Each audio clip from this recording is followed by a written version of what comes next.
because at the end of the day, I still want to be able I don't dislike George Washington. I don't dislike even some of the most racist people in history. But I want to know their history, but I also want to know not only that, hey, they were whatever, but I also want to know about the Shirley Chisholms. I also want to know about the Frederick Douglasses.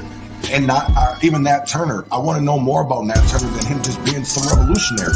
I want to know the Nat Turner that was out in the fields. I want to know the Nat Turner that grew up as a kid. I don't want to know just the narrative.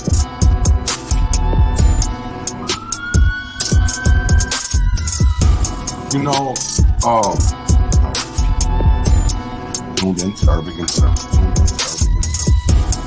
Tuned into Urban Conservative. Tuned into Urban Conservative. Tuned into Urban Conservative.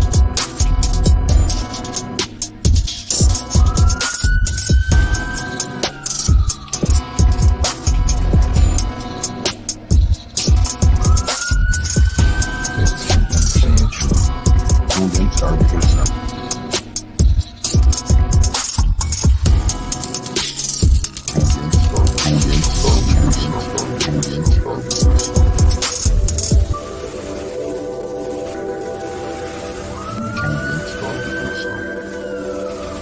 Q9, my full time, hold it up and smoke it. Transgression, a progression of a war we ain't asked for. Transgression, a progression of a war we ain't asked for. It's madness, yo. All the things that we could talk about. Call it. But let's talk about these urban circumstances real quick. And basically, it's we got this. So, revolutionary. Frosty hand. Muhammad is the famed name, forever stand. Standing on royal fusing of justice for the few, ridiculed by the pale terrorists bent on genocidal obsession, rooted in fear of neglection and abandonment, fueled by nightmares of ancestors.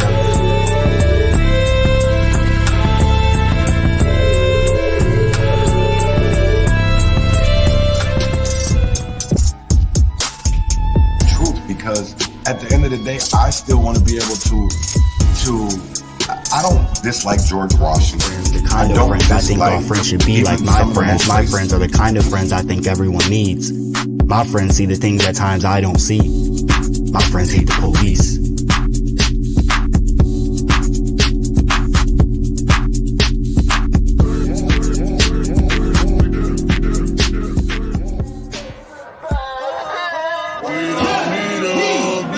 What has changed? Are deemed the criminals, and the blacks are deemed the criminals. shut up and help. Reflection ain't nothing but the inner child trying to see you. You gonna look? You gonna pick up that book? Lord, keep me far from His face. Guide me through night and day. Teach me your ways. Show me the righteous way to sway. Lord, can you teach me, please? Show me the way, I'd say.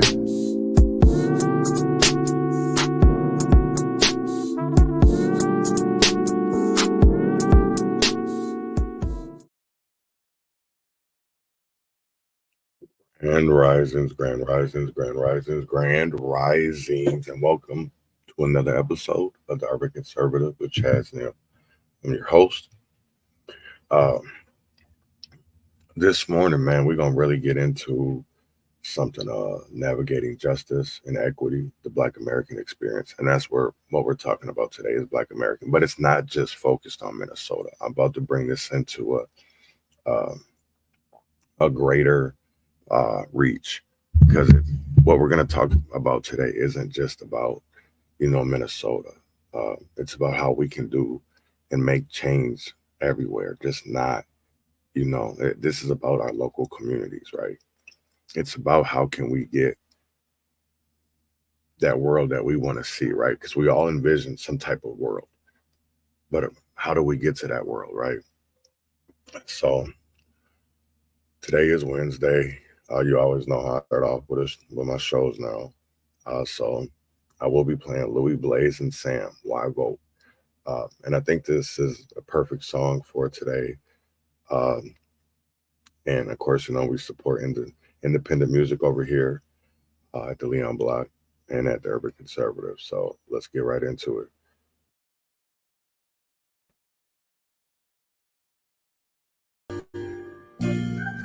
Why vote? I said we vote because of the blood oath that's been spilled for our past leaders and ancestors who have all been killed, to fight for a right that we as humans deserve. That's a reason why I vote, but it's only the first. Why vote? You should vote if you care about your community. I mean, look at your everyday life and tell me, what do you see? Please have mercy on me. Why vote? Is it a perfect place full of peace, love, and positivity? Or are there some problems that can be solved and room for more productivity? Most people hear the word vote and think of a U.S. president, when in reality that position for us is irrelevant. Do you know about state representatives, governors, mayors, or city council members, attorney generals, sheriffs, judges, and local commissioners? See, there are many positions of power we all have a power to impact. But the true reason why we are enslaved is within us, and that's a fact. Please have mercy on me. Please have a little mercy on me. Why vote? Why vote? I vote because I'm black. I vote because at the end of the day, I'm the only one that's gonna have my back. I vote because when I was 16, the state wanted to send me to prison. I was young, hurt, and lost, but they couldn't be compassionate with my decision. My public defender told me, hey, they say you looking at 5 years. I went to my JDC cell as a teen in much fear, drowned in tears. I thought about my brothers and them growing up with no male role model. I thought about my mother and leaving her alone in all her sorrow. I thought about not graduating and disappointing my family. I thought about that day as if it was gonna happen that tomorrow. Why vote? Please have mercy on me. Oh, please have just a little mercy on me.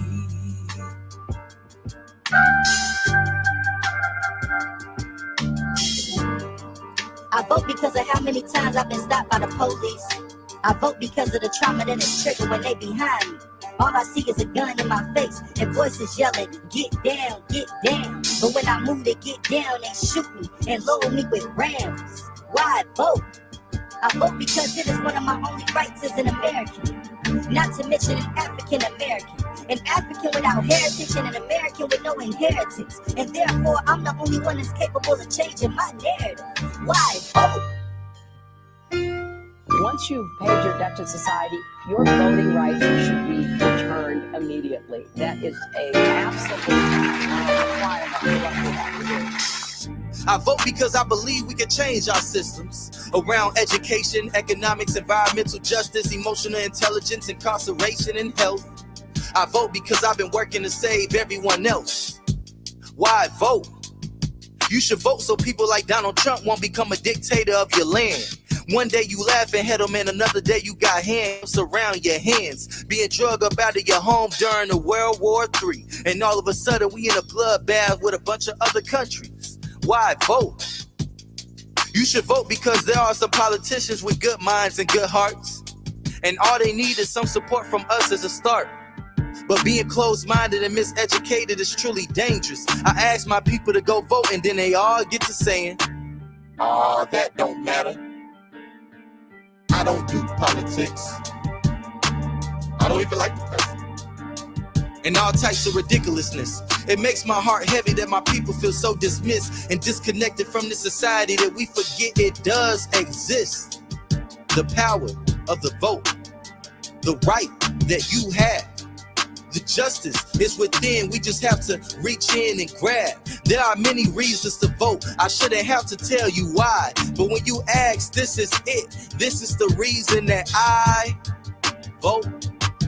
Why you should vote, why your sister should vote, your brother should vote, your father should vote, your mother should vote, your grandma should vote, your grandpa should vote, your auntie should vote, your uncle should vote, your cousin and your cousin and your cousin and your cousin should vote. Your baby mama, stepmama, little nephew, Tony should vote. And once again, you need to vote. So, when they go low, we go vote. Vote, vote, vote. Go vote. Why vote?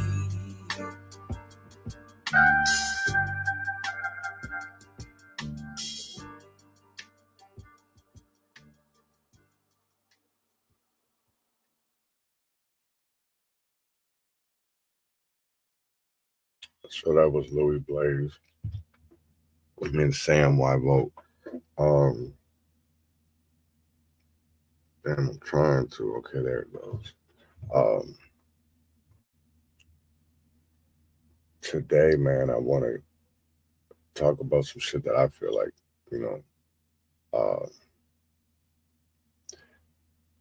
that matters to us. I feel like, anyways, it should. But I wanted to really get into a couple of things today when it came to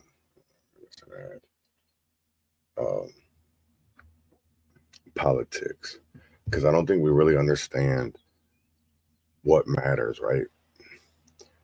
I see a lot of people getting behind Trump, but not behind your community, right? You're not listening to your communities. You're not understanding, you're not hearing, you're not having that empathy, right? Because people are just thinking about their own agendas, their own fucking what matters to them. And you can tell in the politics, right? Because there's some people that just aren't good for our communities, right? And that's on both sides of the alley, right? It's not just Republicans, but it's both sides, because we have so much going on when it comes to homelessness, when it comes to this drug epidemic, this fentanyl epidemic,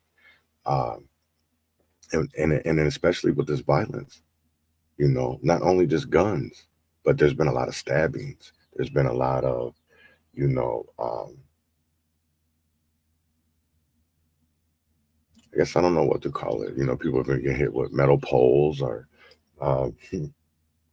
just, I don't even know if they've really said what happened even just the other night in Minneapolis, where somebody, they said it sounded like a shotgun, and the next thing they know, a car was blowing up. So we got to realize what is going on and pay attention, because I don't think people are fully paying attention to what is going on around them. And that's sad to see. But we are in a time when it's an election year. It's an election year, right? And I see people are talking about, Trump with the felony. And then I see people are trying to spin that like he's one of us. And like he knows how to feel to be black. And Trump will never know how it feels to be black, because he's treated people black himself, right? He's been racist himself. And if people would listen to The Apprentice and certain people that have worked with Trump, to me, I call that he has Negrophobia. And people don't want to understand that, because people don't understand what Negrophobia is. But I'm gonna let me get that out there real quick. All right, I'm gonna play this video, and it talks about Trump and the presidential race. It's great to have you on here. I'm kind of was reading your notes here. It's interesting because you're saying when historians review this Trump verdict, they will see what in your estimation, Jerry? Well, history is always a dangerous, a very unreliable witness, because it often depends on where the historian's coming from. But look, I really do think, Trace, when a lot of people look at this, and by no means kind of hardline Republicans or hardline Trump supporters, they will really be concerned about the abuse of the system that this involves and the long-term damage that this does to trust in the system. We suffer in this country, Trace, from a huge problem of trust in our institutions. People think they've become politicized, they become subjected to partisan views, interests, and being used for people's own interests. When you do this, a case that even the most passionately anti-Trump people think was a very weak case in the way that it was developed by the prosecutor, Alvin Bragg, and then presided over by the judge. This really raises really profound doubts that people have. So I think here, and as I write today in my Wall Street Journal column, I think here you can like Donald Trump or not like him. You can think he's a victim or not think he's a victim. There's no question that the bigger victim here, Trace, is the American system of justice, and in the end, the American system of democracy. And the American system, period, because you talk to a lot of people, at least I do, Jerry, who will say things like, you just think that when we do these stories about these banks that are giving extra focus to the accounts of conservatives who shopped at Dick's Sporting Goods, for crying out loud, that's when they're like, it's not just Trump. It's not just Trump. And we have less trust in our system overall. And this is just a symptom of a much bigger disease. Exactly. And what's more, I think also, the other thing I think is it probably backfires. I mean, I did raise that point in that column that you very kindly mentioned, that what happens if Trump now is convicted? We've already seen some, you quoted that poll just a minute ago, Trace, showing that, a kind of plurality of people think Trump should now drop out of the race.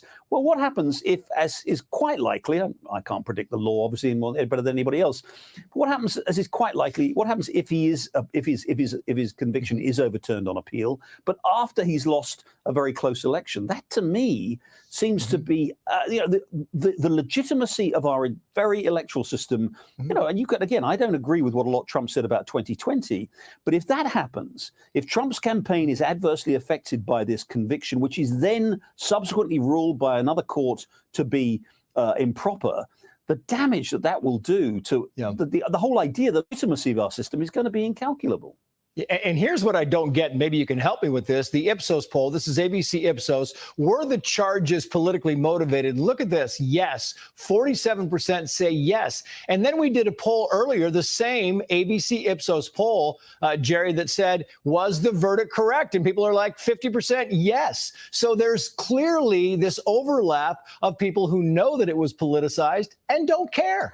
I think that's right. I also think, to be fair, maybe some people think, as a lot of people do, as I do, the case should not have been brought. It would not have been brought against anybody who wasn't called Donald Trump. So it was politically motivated. They could then think, look, the case should not have been brought. But when the case was then presented to a jury in front of that judge, especially given those judges' instructions, maybe the jury just reached the right decision. So I think it is possible to believe, on the one hand, the case should never have been brought, but once it's there, a conviction perhaps was justified on the very narrow terms of the trial itself. But the larger question, Trace, exactly as you say, is I don't think anybody doubts that this was a politically motivated act. Certainly a lot of independents don't doubt that it was a politically motivated act. And a lot of, obviously, almost all Republicans, by the way, including a lot of Republicans who have not been supporters of Donald Trump. Look at what Susan Collins of Maine said last week. Susan Collins voted to convict Donald Trump in the trial in the Senate after January the 6th. Even she said last week this was not a legally justified, but a politically motivated trial. And that shows you again, I think, how damaging this is, that when you are losing people who are actually open to the argument that maybe, maybe there should be an alternative to Donald Trump, when you're losing those people, you are really, really losing the argument. Yeah, you had people out there were saying, we're comparing him to Al Capone, saying, they got Capone on these false documents stuff. And you're like, Capone was I've got 10 seconds. Capone was a killer. Your final thoughts. Yeah, look, there's no justification whatsoever. Again, even if you think Donald Trump has committed other crimes, you don't just convict him on a completely implausible, completely improbable, and really, really, really unjustifiable case like this. That's not our system. Jerry Baker, great to have you on. I'm going to disagree to agree with them, gentlemen, because I literally see situations in my community where the charges should have never been brought because they were innocent. And we haven't had faith in our judicial system in a very long time in our community. And I think that's the one part that people don't want to discuss or talk about is that, you know what I'm saying? Because right now you have Republicans that are out here saying that, it was kangaroo court. And it's like, we have people that are loved ones, right? I have a great uncle that was innocent and was executed not once, but twice unjustly, right? and he was innocent. You know, and there's so many other people that have family members that have who been behind bars and were innocent. So to call it a kangaroo court and to say that you don't believe in the system or that it was politically motivated, but when we say those things about, oh shit, when we say those things about, you know, the court systems and the politics and, you know, about racism, but we're wrong. Because look what we're dealing with in Minneapolis with Ricky Cobb. You can't tell me that that case being dropped wasn't politically motivated. That it wasn't politically motivated, and it's sick. It's sick. All because it's an election year, and you have so many seats that are up for grabs, and people are scared. I'm not scared personally, but they're scared, and I don't even understand it. You know, there's so many things that I want to talk about. I just get tired of talking about, right? Because people don't understand it. They don't. And I don't think that people are fully going to understand it until a lot of the things that we talk about happen. And that's sad that we're going to have to lose more lives.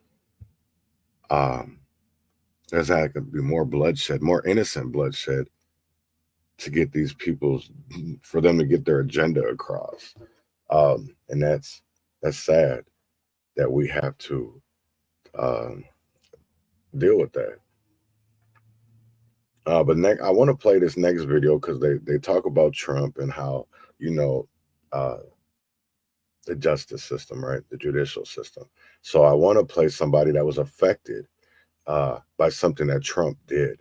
And this is one of the young men that was involved in the Central Park Five who was exonerated. And if people don't remember, Trump came out with this big ad. And after the video, I will play it. But just listen, because I think people will be shocked about his response and what he said. I'm a Democrat, and one of the Central Park Five, now the exonerated five. Councilman Salam, we appreciate you joining us tonight. Let me go specifically to this. In 1989, Donald Trump took out newspaper ads here in New York calling for the death for you and 4 other Black and Latino teenagers after you were arrested and charged with a rape and murder of a white woman in Central Park that none of you committed. You were not exonerated till 2002. You did several years in jail. Others did as well. And Kari Weiss, who you know works closely with us, National Action Network, would be on my radio show in the morning, did 13 years before you all were exonerated. Now, since then, Trump, even as president, has never acknowledged or admitted he was wrong in your case. This week, he was convicted of a felony that could mean prison time for the former president in the same very court complex that you were sentenced in, as well as the other 4, and that some of us marched, nobody more valiant than your own mother, where you were wrongly convicted. What struck me is that even though some of us talked about we should go down and bring this up, you never went down in front of that court one time, never said a word during the trial, even though he called for your death. He never spoke out on all of the race cases in New York, but yours. What were you thinking when you looked down Center Street where you stood and saw this jury convict Donald Trump on 31 felonies?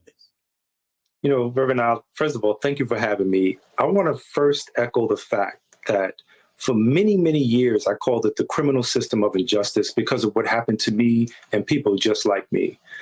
And when it came to Donald Trump, I was very, very clear. I wanted to make sure that people understood that I wanted him to be afforded the opportunity that was not afforded me or my brothers.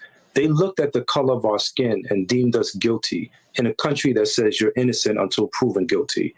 Whereas when you come to the court system and you have a person who has been privileged and has used their money to garner favor, now getting to understand what exactly the criminal legal system is all about. I wanted him to. I want to stop it there for a minute. And I know I didn't stop it on the last video, and I should have.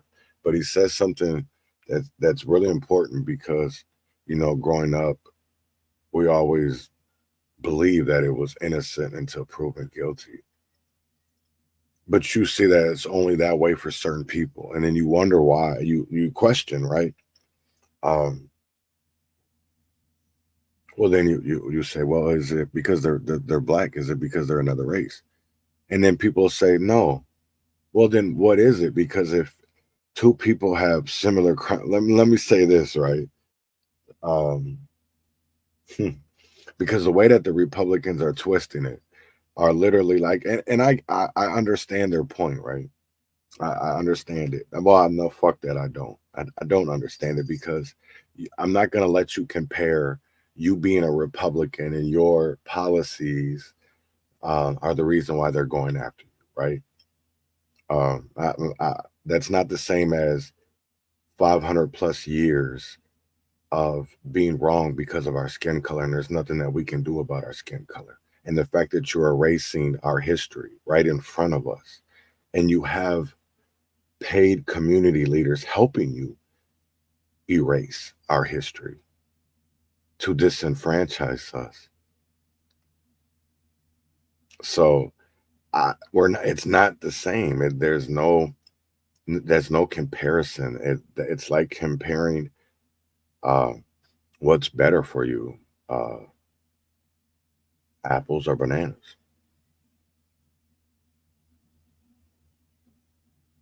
It's not the same. There's a difference. We're not going to sit here and compare your politics that you choose because it's a choice. I don't have a choice, right? When I was born, John Taylor didn't have a choice. George Floyd didn't have a choice.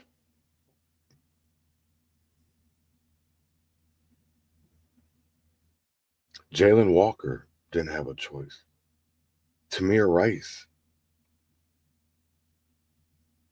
Trayvon Martin, Ahmaud Arbery. We don't have a choice, but you guys have a choice on how you can feel about us. And the justice system doesn't,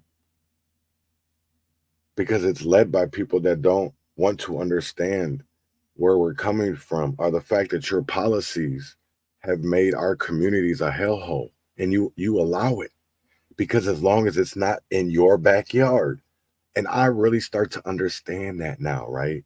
That whole not in my backyard thing, right? Because there's people that as long as it's not by me, right? But as long as it's not in our community, I'm okay with it.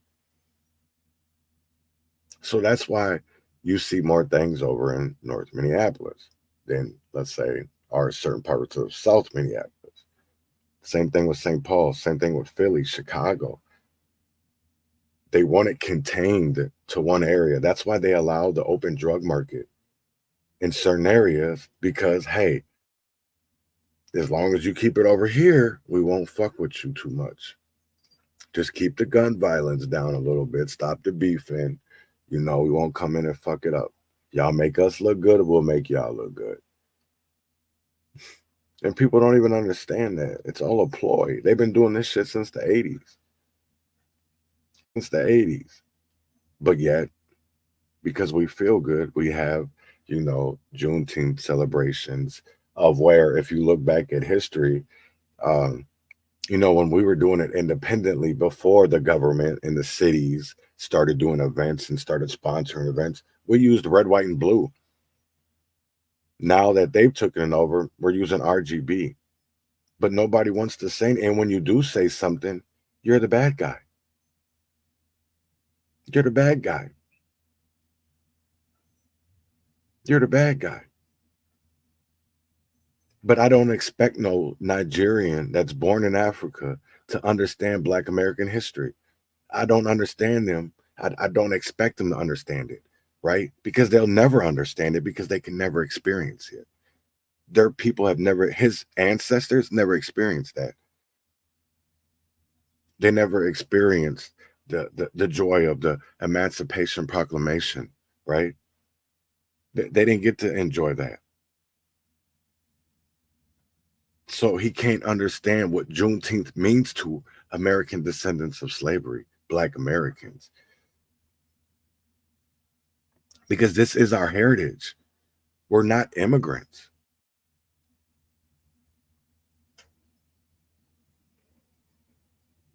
We're not.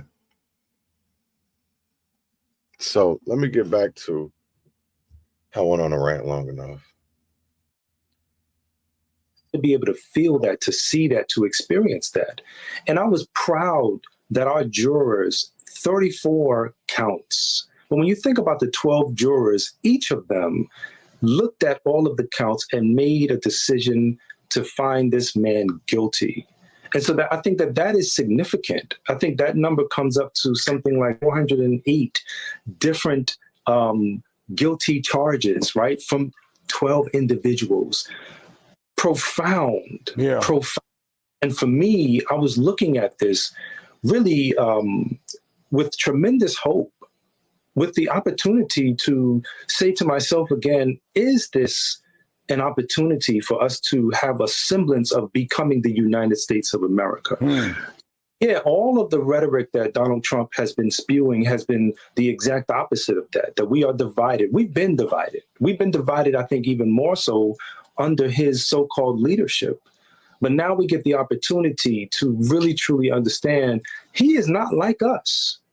And that's not just a rap song.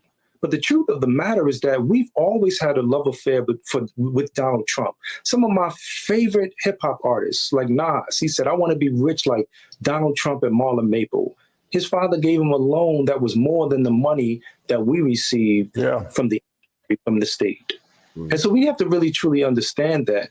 Where are we right now in this country when we read the Constitution, we the people? We were never considered a whole human being. They've never reformed that. Right. And so for an individual... Let me ask you this, Yusef, because we're going to be out of time. They're saying a lot of young blacks are looking to Donald Trump. Those young blacks watching you right now, as one who Donald Trump took ads out to take your life, what do you want to say to them? I want to tell them, don't be tricked and hoodwinked and pulled away because you have an individual who is willing to speak in a manner that we have not heard before. There have been many people who look just like me, who have been willing to speak truth to power. But when you have a person like Donald Trump who is saying the same thing off camera, he's saying on camera, we got to pay attention. He is not like us. All right, Councilman Yusef Salaam, thank you. I know you're in Atlanta and you broke in your schedule, but thank you for making that, for being on with us tonight. He's not like us. And he said that I'm not talking about a rap song. Oops.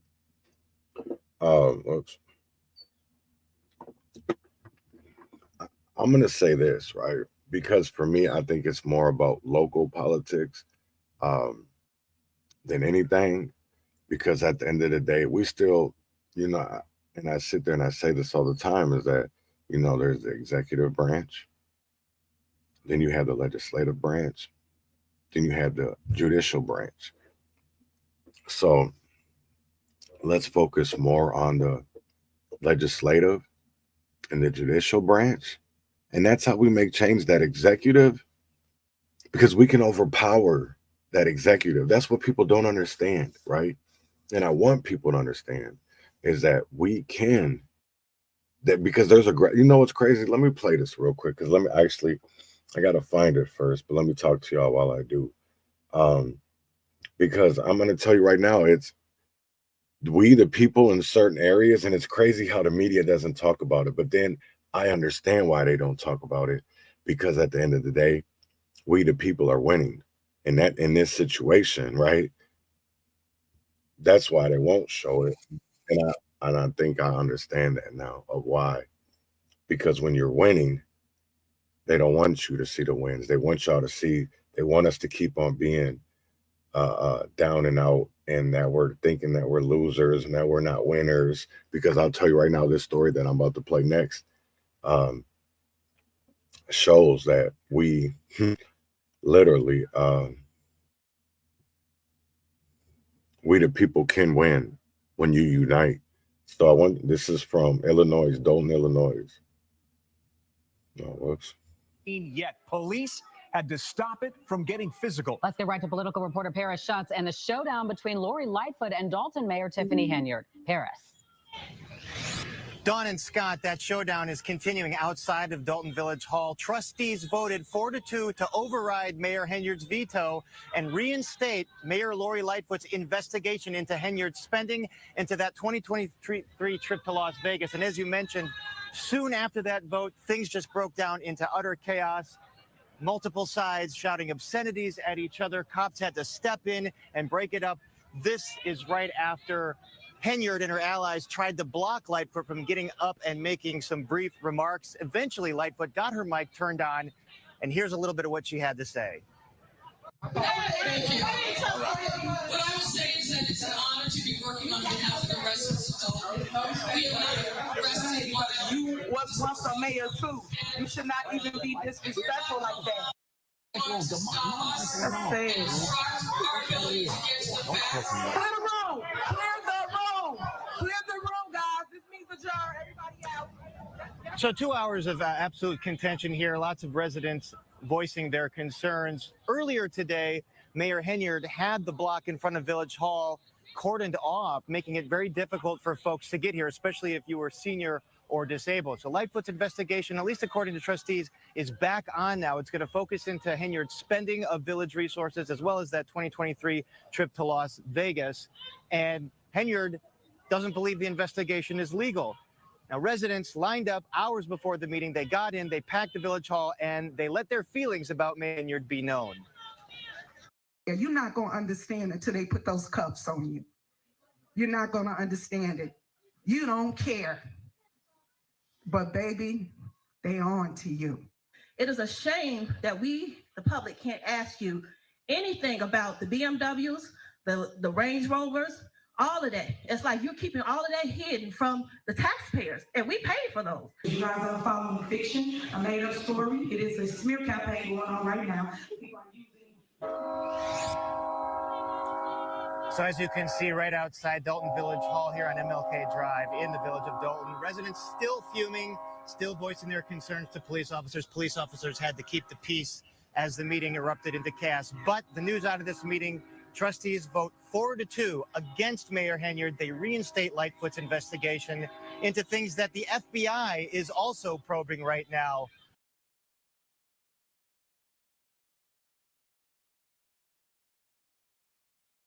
No, whoops. We all know this, that the FBI is not getting involved unless they think there's something there. Yeah, I just found this whole situation to be about, in Dalton, Illinois, to be really peculiar, right? Because of the simple fact of she's a Democrat, and a Black Democrat at that. But I don't really see I don't see people calling her out, right? I don't see other politicians in Illinois calling her out. Just like in Minnesota, you don't see people calling each other out because at the end of the day, they're all doing something wrong. So how do they call them out when they benefit?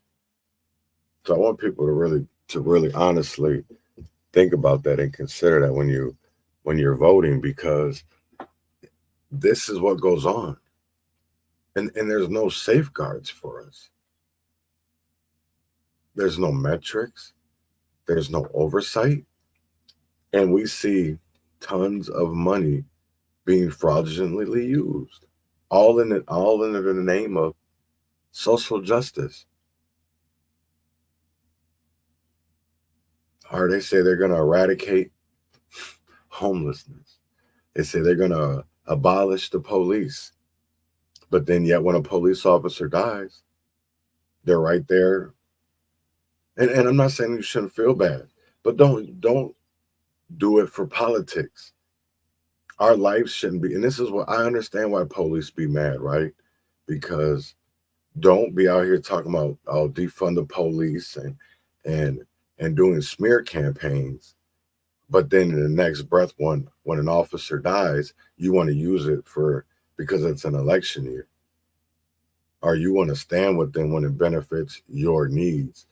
That's how I know that honestly a lot of these people are sellouts. They don't care.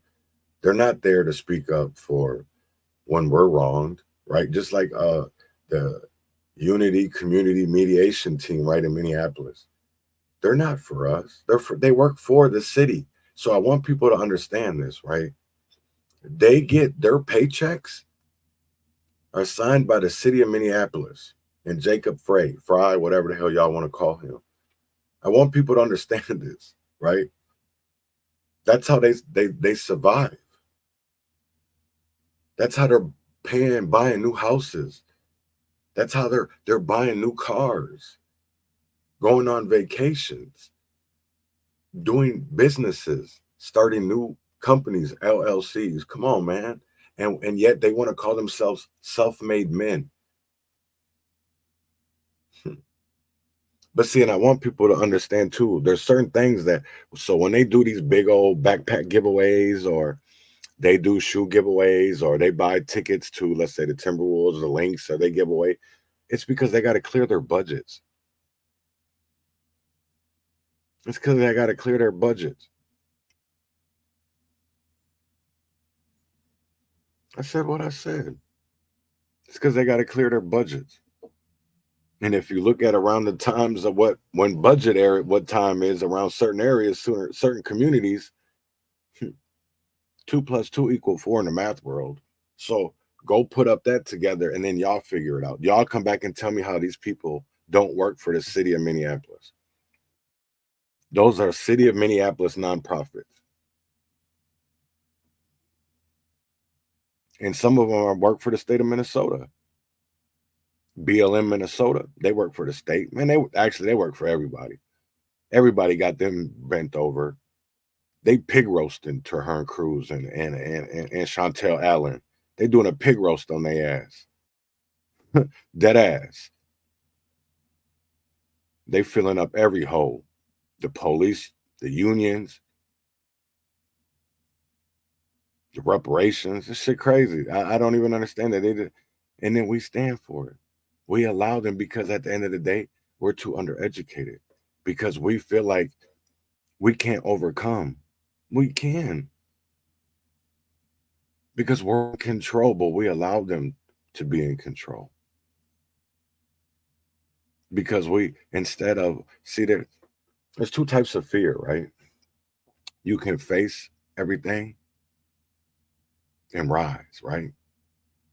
Or you can forget and run. I see a lot of people like that fear where they just forget about it and run, right? I'm not one of them no more. Because it's time to rise. It's time to face it and rise. Because are we going to allow them to keep on doing our communities the way that they're doing them?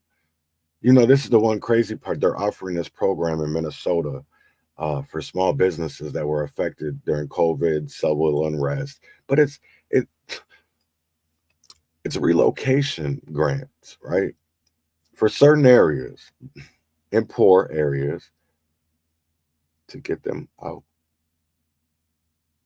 so that they can come in there and gentrify and get the poor community out and move us elsewhere so that their social experiment can be over with.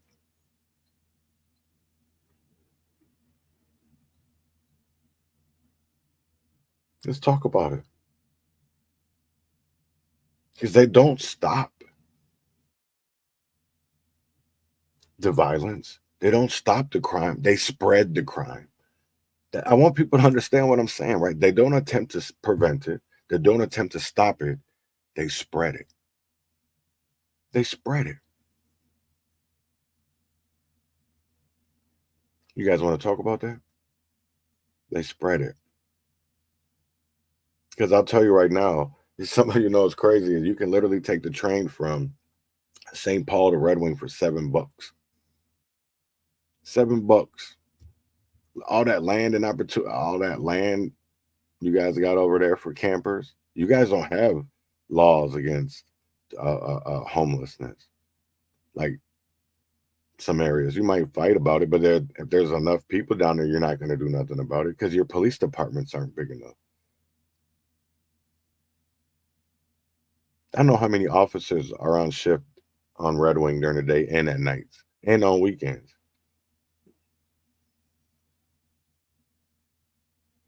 So, yeah, I probably know a little bit more, too much about Red Wing Police in the Goodhue County and how they run and they operate.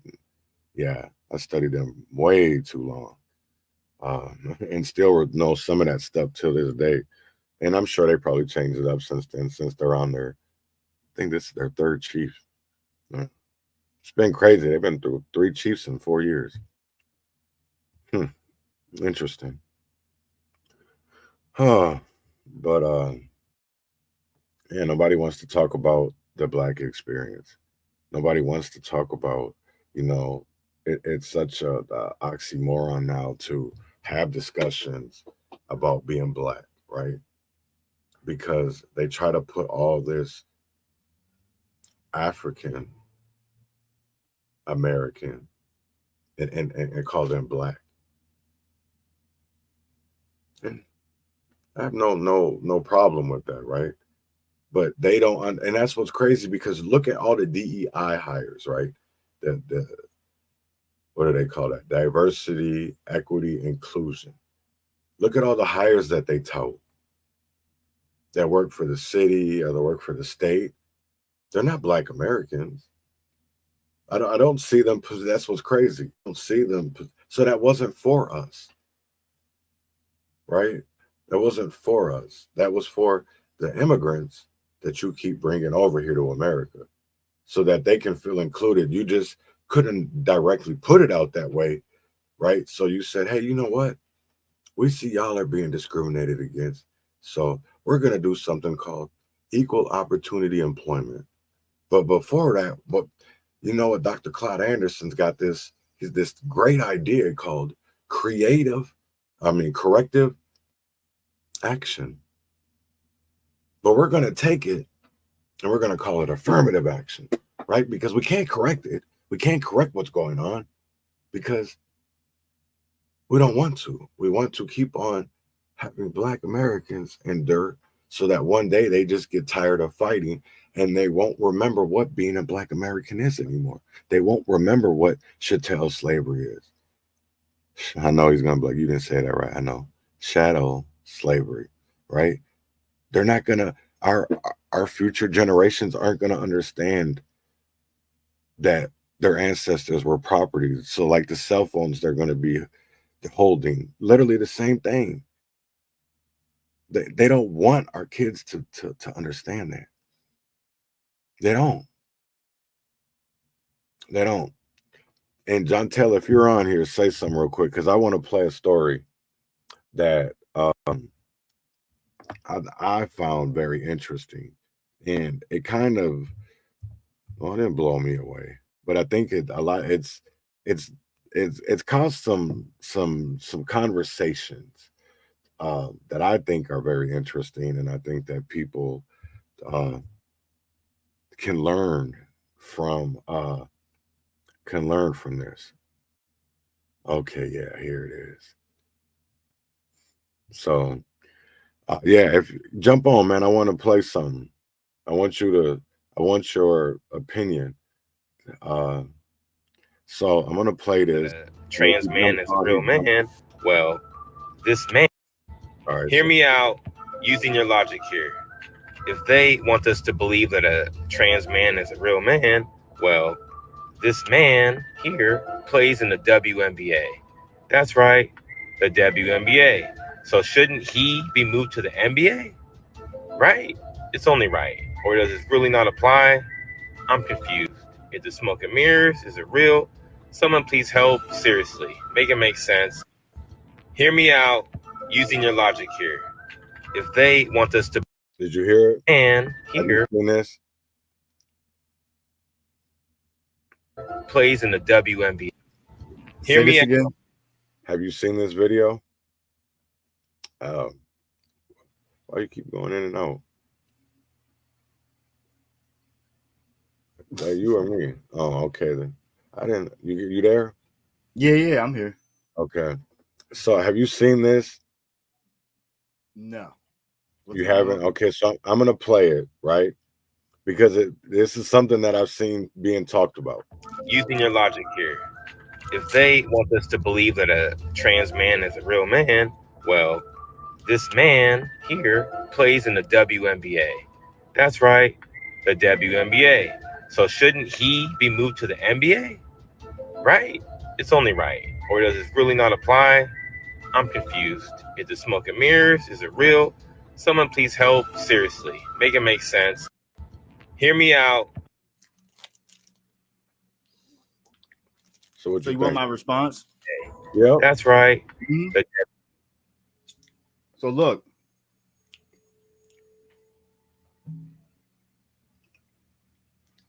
this is more so the evils of society at hand, right? Because I think that, what is her name, Laishia? Yeah, I think that's her name. Would probably want to be, if they identify as they and he, would want to be in the NBA. But think about the discrimination, the standards, the way society currently is. Do you think that that would be possible? Because I don't.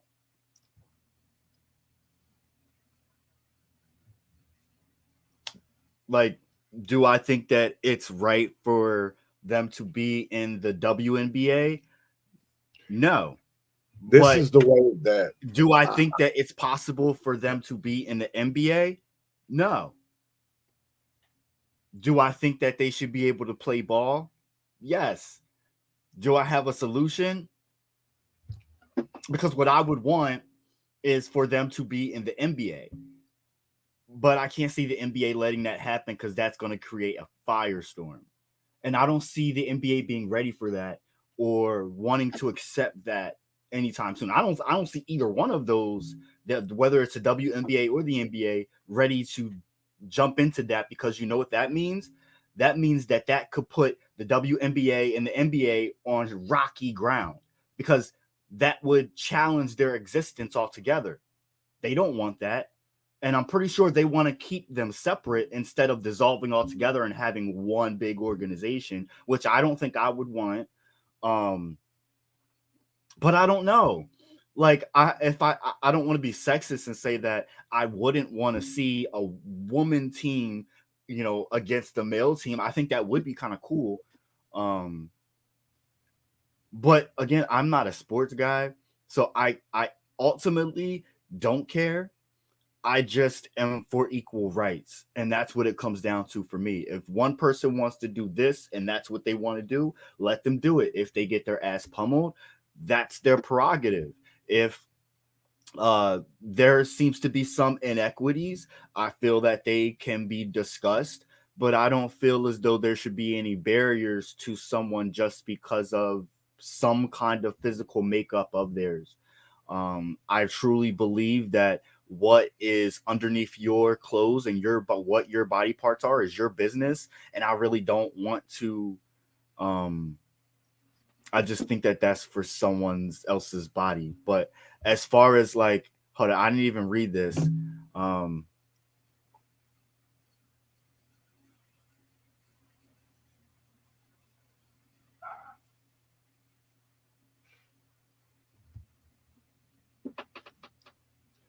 I think it's, for me, people don't understand the wordage.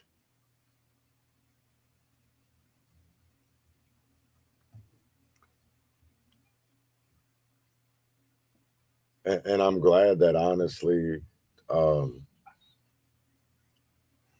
this was brought to attention, because I think it is something that definitely should be discussed and talked about, because there is so much more than to what meets the eyes. Because somebody may consider themselves that, but do we look? There's, you know what I'm saying? It's like, I'm not gonna say like peeling back an onion, but there's more layers to it than what meets the eye. Yeah, And that's exactly why I'm saying that it should be it's a very delicate issue that I personally don't think the NBA or WNBA is ready to tackle right now. And right. And I think that's why the story isn't bigger than what it really kind of should be. And you see more about Clayton Clark and Angel. I know you probably like, I don't even know who the hell that is, but I kind of understand why it's getting swept under the rug right now. Do I feel like it's right or wrong? I really don't have an opinion on that, to be honest. If anyone knows me, they know that I'm identify as pansexual, so I do have a close proximity to trans people and very supportive and an advocate for trans rights on all fronts. And when it comes to the sports issue, I do understand all viewpoints and where everyone are coming from, and I don't necessarily see it as a right or wrong issue, unless we're talking about infringing on someone's rights. As far as people having debates and talking about the politics and technicalities of it, I understand that because it's sports, and so that makes sense to me. No, I definitely. But like denying people to play altogether, that's a whole nother story. I feel like is wrong. Now, this person's obviously playing, and reading that caption from what you were throwing up there, I feel like the WNBA is probably the right place for them right now. Right. It doesn't change how I feel, though, about what I originally said about wishing they were in the NBA, but I don't think that that's possible. And again, that would open up a whole can of worms that I really don't think most of these people are ready for. And I don't think that there is a significant push from the queer community to tackle this issue either. Right. I don't think there is either. And I don't see them pushing for this issue anytime soon, to be honest. You remember when they had the whole issue with Leah Thomas, I think it was, the swimmer? The swimmer.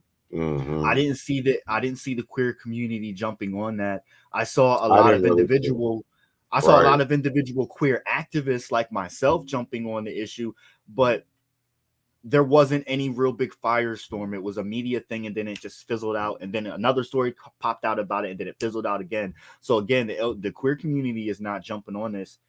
And so because of that, I also don't see nothing happening anytime soon. And to be honest, I kind of don't care. They're playing. They're playing. So what say you? Well, kind of really. It just Steve just bringing up certain conversations, so I just thought maybe be a good conversation starter. But this just came out this morning at 7:42. Rep. Ilhan Omar's husband accused a swindling investor in their California winery. So much goddamn fraud going on.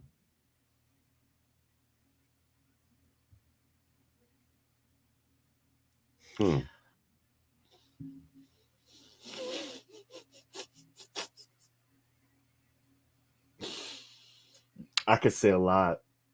I'll just say eat the rich. Right. Eat the rich. So in the fall of 2021, DC area restaurant owner Nameem Mold was presented with an unbelievable investment opportunity. Two political operatives turned venture capitalists would triple Mold's money in just 18 months if he invested $300,000 in their new California winery. The pair had been paid in grapes by a former client and had hired a well-respected Sonoma winemaker to turn those grapes into profit.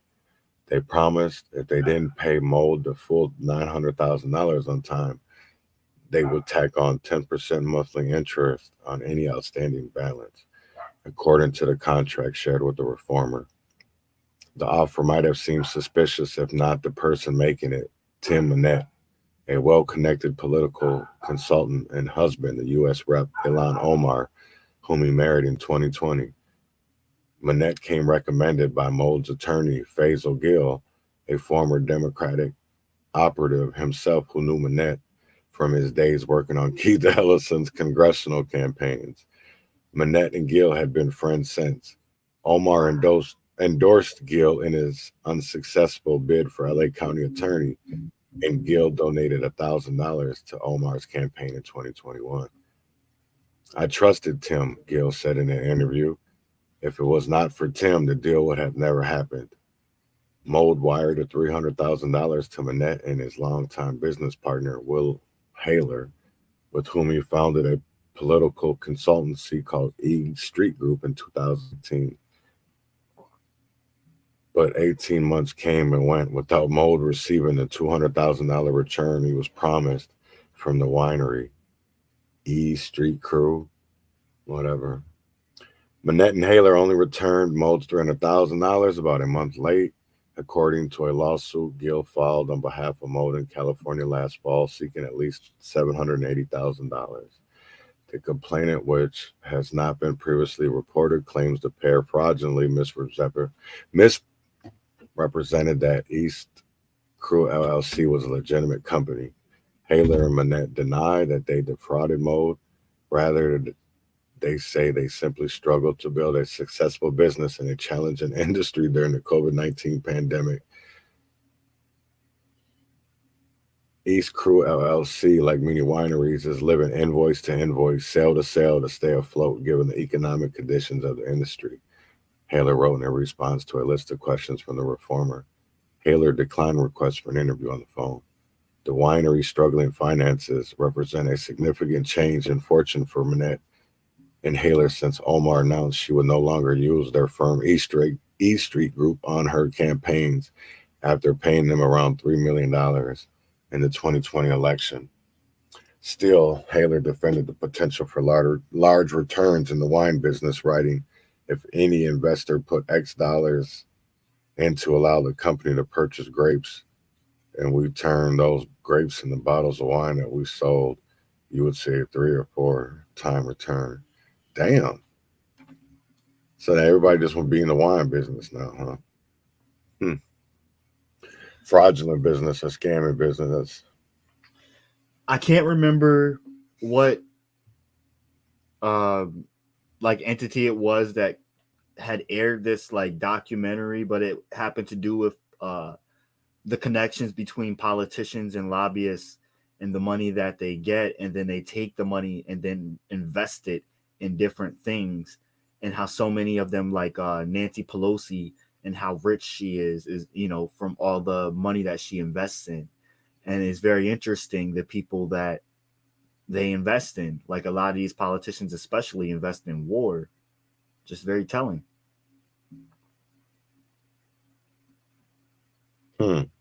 So, but even there's another one that they're talking about, that even $1.2 million for weed. So support your local dealer. Right. Stop supporting the government, because these motherfuckers got all types of slick tricks up their sleeves. So in April 2023, soon after Sandcliffe said she stopped getting paid and Mold was due a big payday that never came, 3 of Haler's and Manette's other companies agreed to pay $1.7 million to 3 South Dakota marijuana entrepreneurs to settle a lawsuit alleging fraud and breach of contract. Damn. Wow. That led to a confession of judgment. And they still owe $1.2 million. So they paid $500,000. Damn.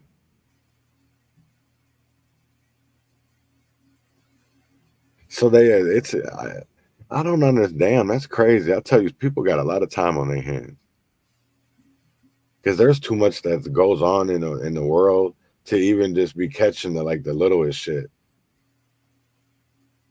That's what's crazy, because they can put so much time and effort into going after people that run for politics.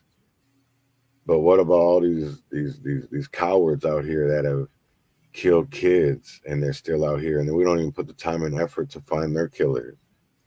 It just blows my mind that what our Department of Justice and our FBI and our DEA and our ATF, what they really care about, because there's no war on sex trafficking or even human trafficking.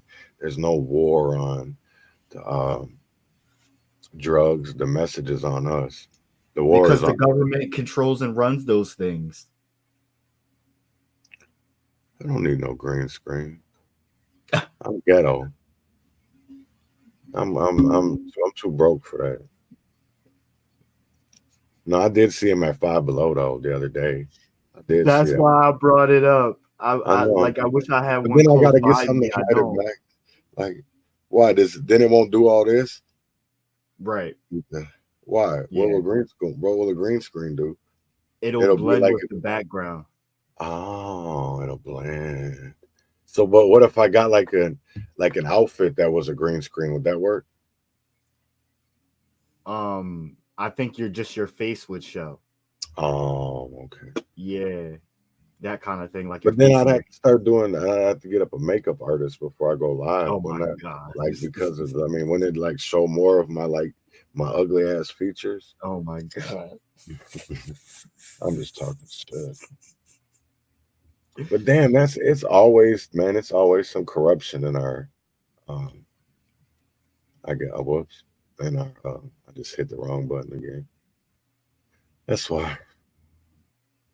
I be Yeah, thinking. but I mean, you got a bald head, so you don't have like I got all this, and like you see, I'm finna get me a green screen, just one of them cheap Jones. I gotta like Five Below is like far from me, but it's on the other side of the city. Mary Mortery isn't saying Governor Walz is anti-gay. She's saying the level of ongoing open criticism to the county attorney wouldn't be the same if she was a straight white man. For instance, her predecessor, Mike Freeman, was objectively terrible at his job, but Walz didn't say shit. That's a good take. I definitely agree with that. That's a very good take. And see, what's crazy is people won't even look at that for what it really is, right? And I kind of agree with that. I think if it was, a straight white man, would they be saying anything? Would Walz come out? Because I find it kind of funny that he made all these statements afterwards. You know what I'm saying? Like, and then didn't even tell her that he was thinking about taking the case from her, but told the defenses. Like, that really blew my mind right there. Of like, that just, and people are like, to me, I was like, damn, I ain't never had the governor call my lawyer talking about we gonna take the case from the county attorney and give it to somebody else. That's privilege. That just shows of what type of society and world that we live in, is that our lives, Black lives, are political. Because what's crazy is if I wonder if it would have been George Floyd. Let's first these situations, and it was ridiculous because to me it was the same. You know what I'm saying? You can't say that he's a threat because he simply raised his hands because an officer comes across him. You know what I'm saying? Like it's, and the fact that she even offered him immunity to come in and talk, and he didn't. But almost a year later, you want to come out. That's the whole part for me. A year later, and that's why we don't get no justice, no accountability. Offer them simple facts is because they're able to use whatever defense at whatever time they want to, and will go for it. And it's just sad. It's because I think about all the cases or the people that I've talked to, like Robert Davis, you know, out of Ohio, and the hoops that his lawyer has to jump through, like all the way to the Supreme Court, because of the simple fact a lot of these cases are political and nobody wants to get involved in them. Because people have used certain cases like Marvin Haynes, Amy Klobuchar, Mayan Burrell, Amy Klobuchar, you know what I'm saying, to skyrocket their political careers. And then we sit here and we look at, you know, ex-mayors who sit on foundations that have billions of dollars who are supposed to help our communities, and they didn't even help us when they were elected officials. So why are we expecting them to help us when they're nonprofit CEOs or directors or pastors at a church, when they didn't do nothing for us when they were elected officials, but be a mouthpiece for a system that doesn't care about us, that still was never intended, even though they've done amendments, they've done the, you know, they say they got rid of slavery. They kind of did, but they just made it where, well, we'll just put you in prison and then we'll get it that way. Even though you're innocent, we'll just lock you up. Doesn't matter, right? You know, we want it better for our kids. So we started to do our own schools. Well, then they don't like charter schools because, hey, it's not a public school. And why are you only taking care of your community kids? Why can't all kids go there? Well, first of all, bitch, because your kids, you got money, ho. Our kids don't. We can't go put our kids and put them in the back seat of a Tesla, or put them in the back seat of a Uber and go out to St. Louis Park. So when people, that's what pisses me off, when people want to talk about charter schools that are for marginalized and poor communities and want to talk shit. Well, why don't y'all get y'all politics up out of it and let our kids be? And I guarantee it that a lot of black charter schools will be better than black public schools. And it's prime example right now in Minneapolis with Don Allen. The man's got a whole charter school, but because people see, Democrats see that as it's taking money from public education when it doesn't. You know what I'm saying? It blows my mind the way that these people fearmonger, from the state capitol all the way to City Hall, all the way to the school boards, all the way to the county commissioner, how much they fearmonger together. And it's all, they want to talk about the 2025 whatever plan, project, whatever the fuck that shit is. I've read it, so I ain't gonna say I read it all. I read some of it. Project 2025. Yeah, for the simple fact of that. And I am gonna do an episode on that because I have certain people bringing it to me enough that I think I do want to put my own perspective and spin on it. Because my thing of it is they fearmonger this, right? And I'm not saying that it's not, that Project 2025 is good or bad, because I don't know enough about it, right? But I'll say this is, it can't be any worse than what we're already dealing with, because for the simple fact of, there's so don't let me speak, right? Let me speak, because it can't be any worse. This is what I want to say, because we don't have to get to Project 2025. We the people can stop that. We can end the chaos and bullshit and focus on we the people. Fuck their Project 2025. Fuck their 2040 plans, because we the people can overcome and win. That's what I'm trying to say. I'm not trying to say that either plan is great. Boom, boom, bam, bam. I'm saying that if we the people do take over and make and pay more attention to what's going on and unite, instead of letting them divide and conquer us, we can do a whole lot better than they can. That's what I'm trying to say.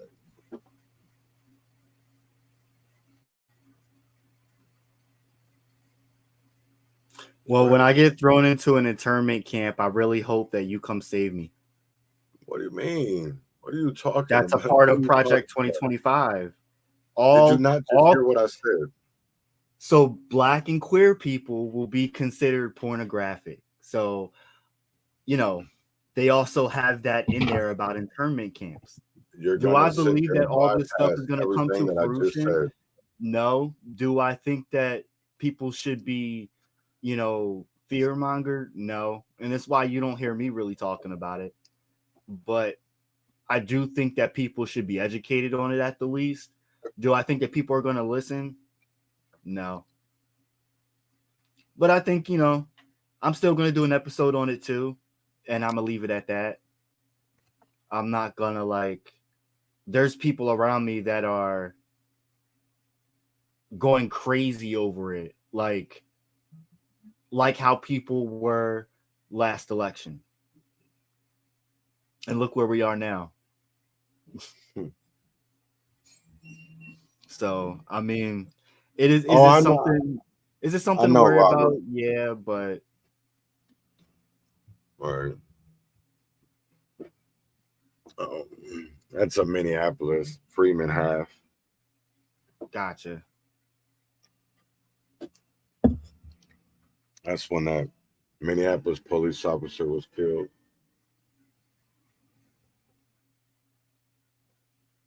That was the last. I believe that was the last officer that was shot and killed in Minneapolis. Was half. Or am I wrong, Robert? Or was there one after that? That nigga be knowing everything. He really be on it. And what's crazy is I love the fact that he holds these, independent parties accountable, because they say they want to come out here and they want to be elected, but they really don't show it because they only go to certain communities. So I love the fact that he's pushed these other, the libertarians and the Green Party and even some independent candidates of people that need signatures to go into areas and communities that they normally wouldn't go into. So I do appreciate him for that, man. And not enough people do that. I'll argue with people all day about politics because I don't think either party is the answer.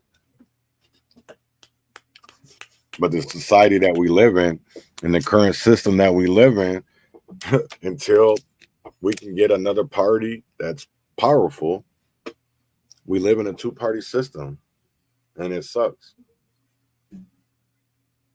It sucks. It's like living underwater. Yeah. Right. Come up for a little breath every now and then try to drown you again. Then you come back up. They try to drown you. Then they let you come back up a little bit, maybe for two terms. 8, so that's 8 years. And they're gonna drag you down for another 4. Boom. And then you got people saying, well, there's nothing else we could do but drown, so we have to choose drowning. Right. Like the lesser of two evils. Right. That gets so old and tiring of being. Yeah, I don't even like. They should really just stop saying that shit at the end of the day, because that just makes it even worse for me. Yeah. Because I get tired of. Well, what do you mean? Well, it's just a lesser of two. Well, explain that. Explain that. Yeah, because if you're saying a lesser of two evils, you acknowledge that they're both bad. Right. And I think that bypasses. It goes over a lot of people's heads. It goes over a lot of people's heads.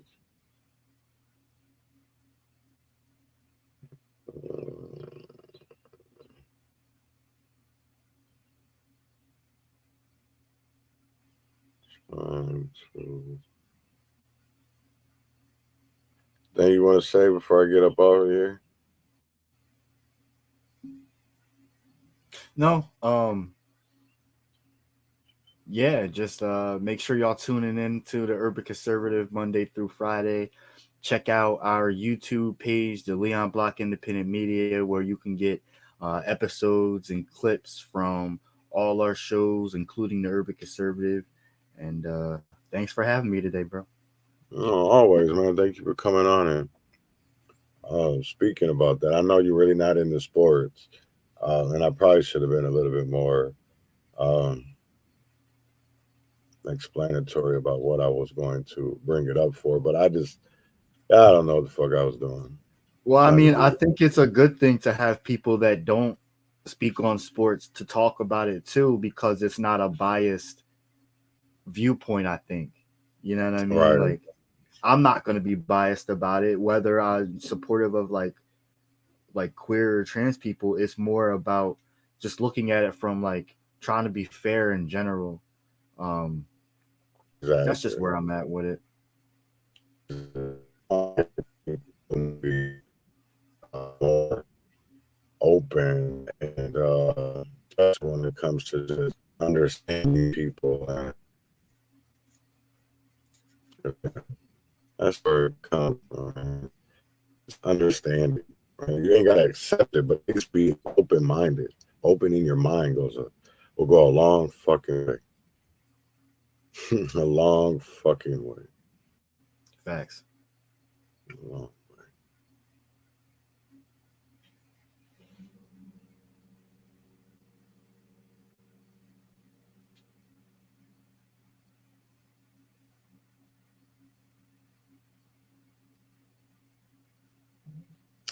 All right, man. So, y'all, I am going to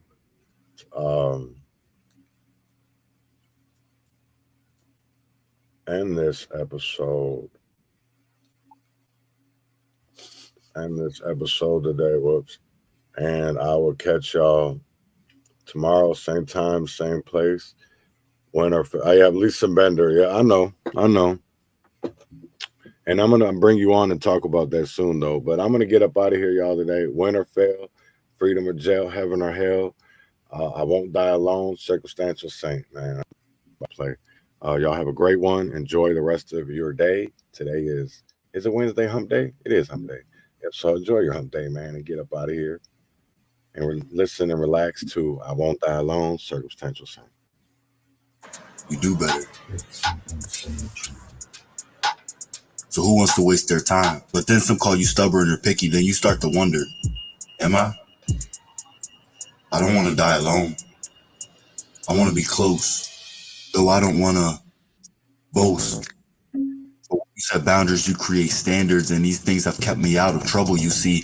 I won't let down those guards. Not for just anyone. I want to know. I don't want to be alone. But I don't want to guess in my home. I won't confuse loneliness with standing alone. I won't go back to where I was and sing the same song, dance to the same beat. This me and this now knows I won't go back to those streets, that stress, that excess. I don't want to be alone. I don't want to guess in my home. No cheats, no creeps, no feelings of confusion. Overrated searching that can at many times feel useless. I don't wanna die alone. I'm trying to share my space. And let someone special into my home. Some held my heart hostage, others we just couldn't speak the same language. Some toxic people and situations leave scars.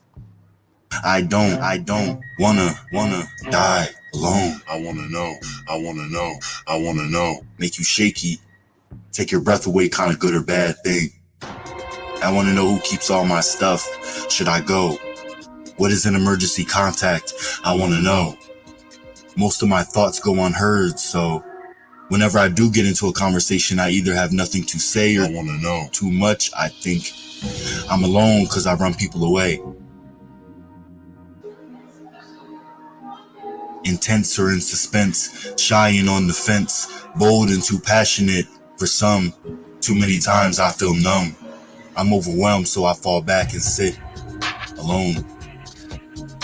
Life is a ride, and sometimes it takes you to places that never would have crossed your mind. Seek to see me, but not throw away the rhyme. I still have time on this journey to connect with the soulmates of my inner child. I won't die alone, I won't worry, I just gotta know I'll find true kinfolk, cause love is all I truly need inside. I won't die worrying and living in paranoia about who's around me and how I'm spending my time. I'll trust my energy and enjoy the ride. I won't confuse loneliness with standing alone. I won't go back to where I was and sing that same song, dance to the same beat. This me and this now knows I won't go back to those streets. That stress, that excess, that excess. I don't want to be alone, but I don't want to guess in my home. Cheats, no creeps, no feelings of confusion. Overrated searching that at many times can feel useless. I don't want to die alone trying to share this space. Let someone into my home. I wanna know. I wanna know. I wanna know. I wanna know.